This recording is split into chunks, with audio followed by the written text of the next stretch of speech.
इस चैप्टर की स्टार्टिंग में हम देखते हैं जो माहिरा थी वो आर्थर के घर के बाहर खड़ी हुई थी, जहाँ पर वो आर्थर का इंतज़ार कर रही थी। हम देखते हैं जो आर्थर होता है वो अपने घर से निकलते हुए आता है और कहता है कि हे माहिरा, तुम कैसी हो और तुम यहाँ पर क्या कर रही हो। जिस पर जो माहिरा थी वो उससे कहती है कि मैं यहाँ पर तुम्हें ट्रेनिंग देने के लिए आई हूँ और मैंने विंसम से भी पूछ लिया था। जिस पर आर्थर कहता है तो ये काफ़ी बढ़िया है, वैसे मुझे काफ़ी ज़्यादा टाइम हो चुका है घर पर बैठे हुए और मैं अब काफ़ी ज़्यादा हील भी हो चुका हूँ। जिस पर जो मायरा कहती है तो चलो ठीक है, फिर अपनी ट्रेनिंग को शुरू करते हैं। आर्थर कहता है कि चलो ठीक है, शुरू करते हैं। फिर हम देखते हैं जो मायरा थी वो अपनी ड्रैगन व्हील को एक्टिवेट करते हुए आर्थर से कहती है कि हे, तुम मेरी तरफ ध्यान दो और मेरी बात को ध्यान में रखना कि तुम मुझ पर अपनी पूरी पावर्स का यूज़ करते हुए अटैक करना। वैसे मैं तुम्हें जानती हूँ कि तुम मुझे अपनी पूरी पावर का यूज़ करते हुए भी मेरे पे कोई भी स्क्रैच नहीं लगा सकते हो। यहाँ पर आर्थर की बेइज्जती हो चुकी थी, इसलिए आर्थर काफ़ी ज़्यादा मायूस हो चुका था। कहीं ना कहीं आर्थर भी ये जानता था कि अगर वो अपनी पूरी पावर्स का यूज़ भी कर ले तब भी वो मायरा के ऊपर एक स्क्रैच भी नहीं लगा सकता है। फिर हम देखते हैं उनकी ये ट्रेनिंग शुरू होती है और हम देखते हैं जो आर्थर अपने अटैक्स को यूज़ करने ही वाला था, उससे पहले ही जो मायरा थी वो उससे कहती है कि तुम अपने लेफ्ट हैंड से विंड मैजिक और अपने राइट हैंड से वाटर मैजिक करने वाले हो। ये सुनने के बाद तो आर्थर काफ़ी ज़्यादा शौक हो चुका था कि आखिर मायरा को पता कैसे चला कि मैं कौन से अटैक्स का यूज़ करने वाला हूँ। जिस पर मायरा कहती है कि काफ़ी ज़्यादा आसान था, वैसे ये तुम भी कर सकते हो। फिर वो अब आर्थर से कहती है कि एक बार दोबारा ट्राई करो। जिस पर आर्थर दोबारा से अपने अर्थ मैजिक का यूज़ करने वाला था, लेकिन जब मायरा होती है वो उससे पहले प्रेडिक्ट कर लेती है और उससे कहती है कि हे प्लीज़ ऐसा मत करना, इससे मेरा गार्डन बिल्कुल ख़राब हो जाएगा। आर्थर फिर दोबारा शॉक हो चुका था क्योंकि उसे ये नहीं पता था कि यार मायरा इसे भी प्रेडिक्ट कर लेगी। मायरा उससे कहती है कि ये तुम भी कर सकते हो अगर चाहो तो, वैसे मैं तुम्हें इसी की ट्रेनिंग देने वाली हूँ। फिर चलो अपनी ट्रेनिंग को शुरू करते हैं। फिर हमें थोड़ा टाइम स्किप दिखाया जाता है जहाँ पर हमें सीधा 6 हफ्ते बाद का सीन दिखाया जाता है, जहाँ पर जो आर्थर था वो काफ़ी ज़्यादा घायल था और जो मायरा थी वो उसे हील कर रही थी।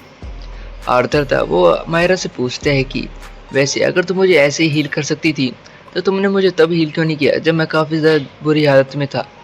जिस पर मायरा कहती है कि ईथर को यूज़ करने की एक लिमिट है, अगर कोई भी बंदा उस लिमिट से पार जाएगा तो वो काफ़ी ज़्यादा नुकसान में रहेगा और उसे काफ़ी ज़्यादा ब्लैकलिस्ट का सामना करना पड़ सकता है। लेकिन आर्थर इसे बस मजाक में लेता है और कहता है कि तुम्हें बस मुझे मारने का बहाना चाहिए और कुछ नहीं।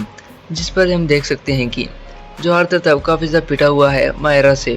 फिर जो मायरा थी वो आर्थर से कुछ माना से रिलेटेड कुछ बातें कर रही थी, जहाँ पर वो ईथर के बारे में उसे काफ़ी ज़्यादा अच्छे से एक्सप्लेन करती है, लेकिन वो चीज़ें हमें नहीं समझ आएंगी, इसलिए हमें उसे जानने की ज़रूरत बिल्कुल नहीं है।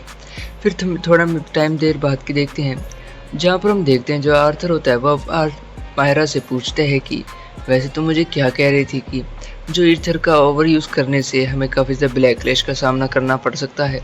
जिस पर मायरा बताती है कि हाँ, तुमने बिल्कुल सही सुना है, क्योंकि अगर तुमने ईथर को ज़्यादा यूज़ किया तो तुम्हें लाइफ लाइन की यानी कि अपनी लाइफ फोर्स का जो नुकसान है वो झेलना पड़ सकता है।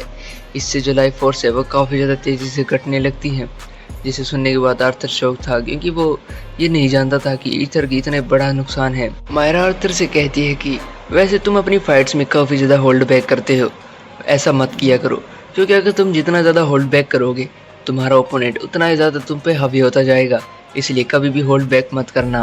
फिर मायरा आर्थर से कहती है कि वैसे एक बात याद रखना, तुम इतनी ट्रेनिंग को भूल मत जाना, मैंने जो भी तुम्हें सिखाया है और जो तुम्हें नॉलेज मिली है उसे कभी मत भूलना। फिर उससे आर्थर कहता है कि क्या तुम्हें लगता है इतनी अच्छी ट्रेनिंग के बाद मैं इसे भूल पाऊंगा। वो वैसे उसे टोंट मारा था क्योंकि उसने काफ़ी ज़्यादा पीट पीट कर ट्रेनिंग दी है आर्थर को। फिर उसके बाद मायरा उससे आगे कहती है कि वैसे मैं तुम्हें एक बात बताना चाहती हूँ कि तुम अपनी पावर्स का यूज़ क्यों नहीं कर पा रहे हो, क्योंकि तुम अपनी खुद से आगे निकलने की कोशिश कर रहे हो। वैसे तुम ये जल्दी से जल्दी सीखना चाहते हो कि एक अटैक के मैनिफेस्ट होने से पहले उसे कैसे प्रिडिक्ट किया जाए, लेकिन मैं तुम्हें एक बात बता दूं कि ये करना आसान नहीं है जितना टाइम तुम समझ रहे हो, क्योंकि मुझे इसे करने में काफ़ी ज़्यादा टाइम लग चुका था और ये भी ड्रैगन्स में सबसे तेज़ माना जाता है। ये सुनने के बाद आर्थर कहता है कि आखिरकार अगर यही सबसे तेज़ है तो यानी कि मुझे तो काफ़ी ज़्यादा टाइम लगने वाला है इसे सीखने में। इसके बाद आर्थर एक और ट्रेनिंग फाइट के लिए मायरा को चैलेंज करता है और उससे कहते हैं कि चलो एक और फाइट करते हैं। जिस पर वो अपनी ड्रैगन व्हील को एक्टिवेट करते हुए कहता है कि जल्दी से अटैक करो।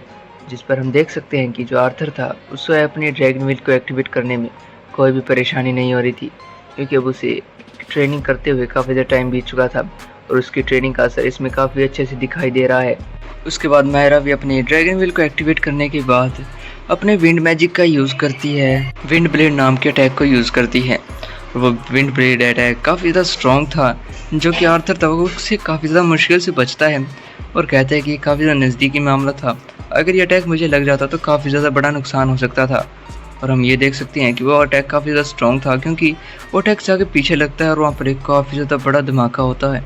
और उसके बाद मायरा उससे कहती है कि ये काफ़ी बढ़िया था, तो क्या बढ़िया था गुरु। तुमने इसे काफ़ी अच्छे से डोज कर लिया है, लेकिन मेरे अगले अटैक से थोड़ा बच कर रहना। फिर उसके बाद मायरा अपने अर्थ मैजिक का यूज़ करती है, जिसकी वजह से आर्थर के ऊपर नीचे से काफ़ी ज़्यादा बड़ी स्पाइक से अटैक होता है। आर्थर उससे काफ़ी ज़्यादा बार बार बचता है और कहता है कि ये तो काफ़ी ज़्यादा फास्ट है, मुझे इसे जल्दी से जल्दी बचना होगा। फिर आर्थर ऐसे ही उसके सभी अटैक्स को डोज करने लगता है, लेकिन उससे एक अटैक छूट जाता है, जो कि उसके पीछे से आते हुए उसे लगने ही वाला था, लेकिन उससे पहले ही किसी के बंदे के हाथ ने उसे वहीं पर रोक दिया था और उसे क्रश कर दिया था। जहाँ पर वो पीछे देखता है तो देखता है कि वहाँ पर विंडसम खड़ा हुआ था, और विंडसम वहाँ पर आते ही इस बीच में इंटरप्ट करने के लिए उसे मायरा से माफ़ी मांगने लगता है और उसके सामने झुक जाता है। आर्थर ये देखने के बाद शौक था, क्योंकि वो ये नहीं जानता था कि जो विंडसम जैसा इतना स्ट्रॉन्ग जो बंदा है वो मायरा के सामने झुकेगा। इससे ये पता चलता है कि मायरा का स्टेटस इनके क्लैन के अंदर काफ़ी ज़्यादा हाई है, और इसलिए मुझे कुछ भी कर कर ये सब कुछ जानना होगा यहाँ पर जो भी चल रहा है। फिर जो मायरा थी वो विंडसम को माफ़ कर देती है कि चलो कोई बात नहीं, वैसे तुम यहाँ पर क्या करने के लिए आए हो। जिस पर जो विंडसम होता है वो कहता है कि मैं यहाँ पर आर्थर को लेने आया हूँ, ताकि मैं उसे अपने अगले टीचर के पास छोड़कर आ सकूँ। फिर हम देखते हैं जो वो आर्थर और जो विंडसम था वो अपने रास्ते पर निकल चुके थे अपने ट्रेनर के पास जाने के लिए, जहाँ पर पूरे रास्ते जो विंडसम था वो आर्थर को घूरते हुए आ रहा था।